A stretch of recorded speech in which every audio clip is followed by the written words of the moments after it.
Parte oficial de guerra del cuartel general del Generalísimo correspondiente al día de hoy, 1 de abril de 1939, tercer año triunfal. En el día de hoy, cautivo y desarmado el Ejército Rojo, han alcanzado las tropas nacionales sus últimos objetivos militares. La guerra ha terminado. Burgos, 1 de abril de 1939, año de la victoria. El Generalísimo Franco. Hace 73 años, la Guerra Civil Española terminó en el puerto de Alicante, el día 1 de abril de 1939. Durante la contienda, la provincia estuvo alejada de la confrontación bélica directa, pero sufrió sus consecuencias. Sus habitantes formaron parte de las milicias que en los primeros momentos marcharon a defender a la República. Sus ciudades y pueblos acogieron a numerosos refugiados y heridos de guerra. Sufrieron espantosos bombardeos y vieron cómo cambiaba la vida cotidiana de sus habitantes, que se afanaban en sobrevivir como podían.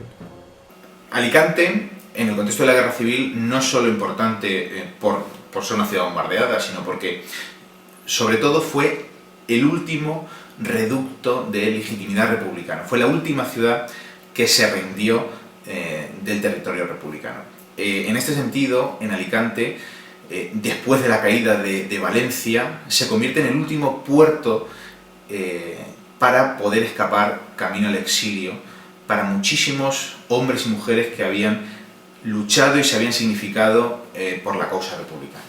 Los últimos días de la guerra en Alicante se viven en escenas dantescas. Se calcula que son aproximadamente unas 15.000 personas las que abarrotan la ciudad y se dirigen al puerto, a la bocana del puerto de Alicante, con el objetivo de poder subirse a algún barco que, como decía anteriormente, les llevara camino al exilio. Los miles de republicanos que perecieron durante la guerra fueron enterrados en fosas comunes, como la que actualmente se encuentra en el cementerio de Alicante. Pero algunos corrieron mejor suerte y el 1 de abril un buque inglés llamado Stanbrook pudo llevar hasta Orán a más de 2.600 personas que huyeron de las garras del fascismo.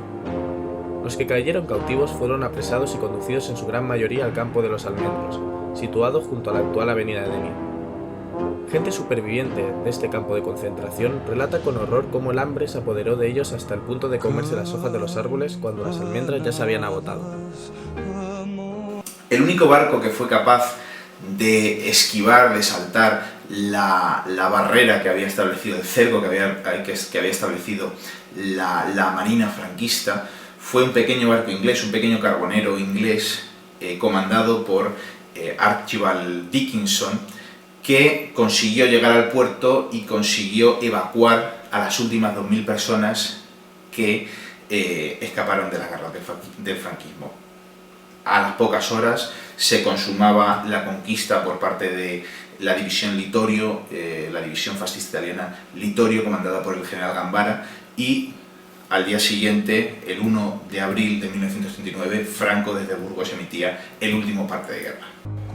Durante la Guerra Civil, Alicante no estuvo exenta de los bombardeos, entre los que destacan en junio de 1938 los 22 bombardeos, de los cuales 11 de ellos se dieron entre los días 6 y 7, con una media de separación entre ellos de 11 horas. El 6 de octubre se produjo el bombardeo del pan, donde a modo de celebración del ascenso al poder de Franco arrojaron sobre la ciudad sacos de pan bajo el lema «Este es el pan de cada día bajo la España de Franco».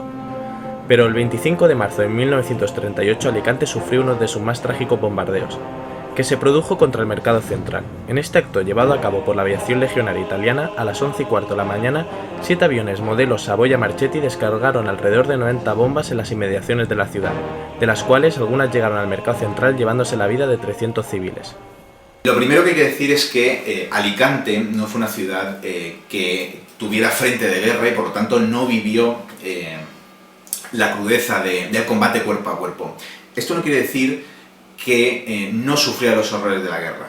Alicante, en el periodo que media entre 1936 y 1939, fue bombardeada durante 71 ocasiones. De los 3 años de guerra, 1938 fue un año especialmente dramático, puesto que se produjeron el mayor número de bombardeos sobre la ciudad. Los historiadores destacamos el bombardeo del 25 de mayo de 1968, básicamente por dos razones. En primer lugar, por la elevadísima cantidad de muertos y heridos que produce el bombardeo sobre el mercado central de Alicante. Se calcula siempre cifras aproximadas que entre 300 muertos y 500 heridos. Y en segundo lugar, ese bombardeo sobre el mercado central es relevante por su significación. El mercado central de Alicante, como todo el mundo puede entender, no era un objetivo militar.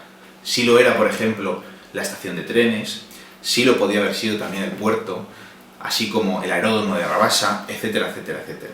Es decir, ¿por qué estoy diciendo esto? Porque el objetivo fundamental del bombardeo sobre el mercado central de Alicante era causar terror, infundir terror en la población civil para que dejara de apoyar la causa republicana. Este modelo de bombardeos fue probado anteriormente en Guernica y se generalizaría en la Segunda Guerra Mundial como táctica de guerra nazi, fundamentalmente. La comisión británica que investigó el bombardeo del mercado central de Alicante dictaminó que había sido un ataque deliberado contra la población civil. Las víctimas, en su mayoría, fueron enterradas en fosas comunes del cuadro número 12 del cementerio de Alicante y permanecieron sin lápida ni recordatorio alguno hasta el año 1995. Tras la Guerra Civil Española, Alicante saldaba un balance de 118 bombardeos, de los cuales se contabiliza que fueron 481 muertos y 790 heridos. Pues cuando hubo el bombardeo en Alicante, también tuvo su repercusión internacional, como puede ser cuando Franco hizo una declaración a un periódico inglés en el que se intentaba excusar del bombardeo diciendo que estratégicamente el Ejército Rojo había puesto armamento y zonas estratégicas militares al lado del mercado para que cuando el ejército fascista italiano lo atacara, que también matara a gente civil y así crear un ambiente convulso internacionalmente. Actualmente en Alicante sigue sin haber un reconocimiento a las víctimas como es debido. Como ejemplo encontramos el caso del Campo de los Almendros, que sigue sin ningún monolito que informe sobre lo allí acontecido. Por ello son muchas las asociaciones que reclaman que se les reconozca a las víctimas que sufrieron los ataques del franquismo. Aunque con la Ley de Memoria Histórica se hizo un pequeño avance, asociaciones como Guerra y Exilio siguen llevando a cabo una labor para que se transmita la historia de España, con el fin de conocer los crímenes que se cometieron durante la Guerra Civil y el franquismo. El convertir la asociación en una asociación sociocultural de transmisión de memoria y claro, hacer de que eso llegue por otras vías a la sociedad que no es por las vías institucionales, porque ni hay el reconocimiento, ni hay la condena del franquismo. Entonces nosotros sí estamos muy centrados en temas fundamentales.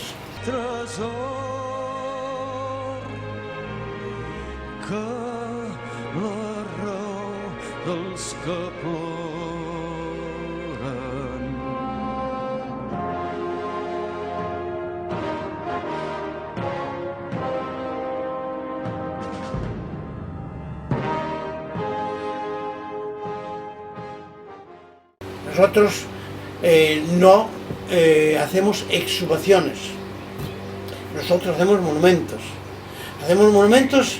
Y donde hay una fosa, si podemos, ponemos una placa, un monolito, para señalar que están allí los muertos. Porque nosotros, nuestra idea, antes de sacar la víctima, queremos que no sea víctima, que saquemos a una persona digna, no un delincuente, como están. Porque cuando sacas ese resto, lo llevas, lo pones ya aparte, es borrar huellas del crimen, primeramente, porque no se ha reconocido, y segundo, meterlo en el silencio.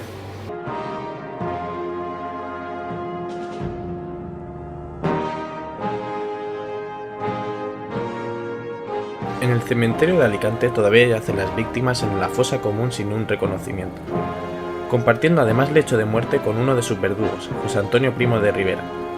Por eso es importante la transmisión de la historia a los jóvenes, aunque no siempre se logra cumplir este objetivo, debido en gran medida al poco tiempo del que disponen los docentes para cumplimentar los planes de estudios.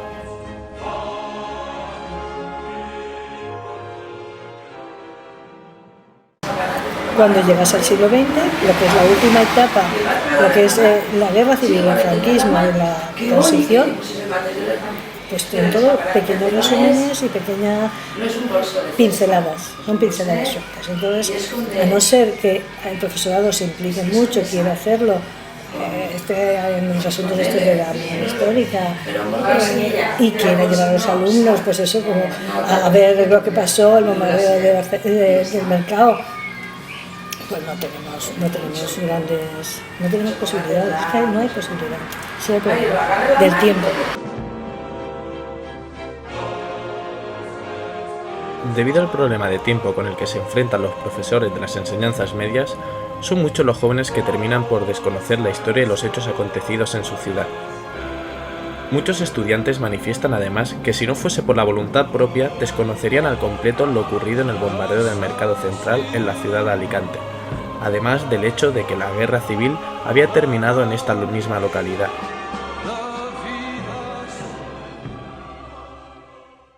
Y sigo pensando, y más concretamente en el bombardeo, que debe ser uno el que acuda y se informe por él mismo, porque no es una información que le vaya a llegar así de repente. Se sabe muy poco. El de Guernica es muchísimo más conocido por las cosas que todos sabemos, el cuadro de Picasso, pero el de Alicante, que también fue bastante sangriento también, no se le da mucha cobertura informativa. Durante la República de 1931, el gobierno trató de alfabetizar a las zonas rurales con las misiones pedagógicas. Pero hoy en día la transmisión de la cultura y la historia de nuestro país sigue siendo una tarea pendiente de las instituciones. Buscar la eficacia. Y para nosotros la eficacia es eso, transmitir la memoria de valores, no de sentimientos, sino de valores republicanos, de fraternidad, de igualdad, todos esos valores que están ausentes hasta en el vocabulario de la gente, está ausente. El futuro es una consecuencia del pasado, y para poder seguir avanzando y evolucionando, deben quedar cerradas todas las heridas que se abrieron, para lograr de esta forma no repetir en el futuro los errores que se cometieron, y conseguir que todas las víctimas que perdieron la vida durante la guerra civil y los años siguientes de dictadura franquista, que se limitaban a perseguir futuros distintos, sean recordadas como meras personas que vaticinaban y concebían su porvenir de manera distinta a la que se les imponía. Esto me da pie a hablar de el conflicto que en los últimos tiempos ha venido planteando la recuperación de la memoria histórica. Al respecto de esto, yo quisiera decir que todos aquellos que luchamos desde una u otra trinchera por la recuperación de la memoria histórica, pensamos que es necesario pasar página, pero también es cierto que antes de pasar la página de la historia es necesario haberse leído.